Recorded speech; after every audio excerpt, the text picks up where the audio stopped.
भविष्यातील पिढीला प्रदूषणमुक्त पर्यावरण देण्यासाठी सध्याच्या पिढीने स्वतःवर पर्यावरणपूरक काही निर्बंध घालून घेणं गरजेचं आहे। त्या उद्देशाने प्रत्येक वाहनाला दिले जाणारे प्रदूषण नियंत्रण प्रमाणपत्र अर्थात पीयूसी हे वैध असणं गरजेचं आहे। अवैध प्रमाणपत्र निर्मितीची साखळी पूर्णतः बंद झाली पाहिजे। यासाठी भविष्यात प्रत्येक पेट्रोल पंपावर नो पीयूसी नो फ्युएल उपक्रमाची अंमलबजावणी सक्तीनं करण्यात यावी, असे निर्देश परिवहन मंत्री प्रताप सरनाईक यांनी दिले आहेत। या अनुषंगाने परिवहन आयुक्त कार्यालयात आयोजित बैठकीत परिवहन मंत्री बोलत होते।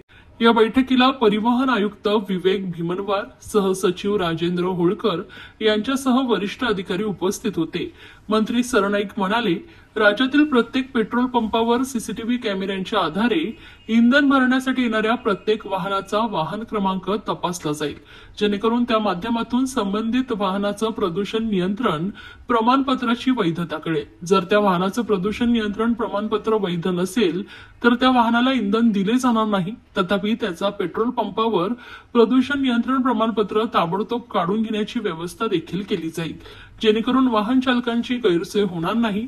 या प्रदूषण नियंत्रण प्रमाणपत्राला युनिक आयडेंटिटी असणार आहे, त्यामुळे प्रदूषण नियंत्रण प्रमाणपत्राची वेळोवेळी वैधता तपासणी केली जाऊ शकते।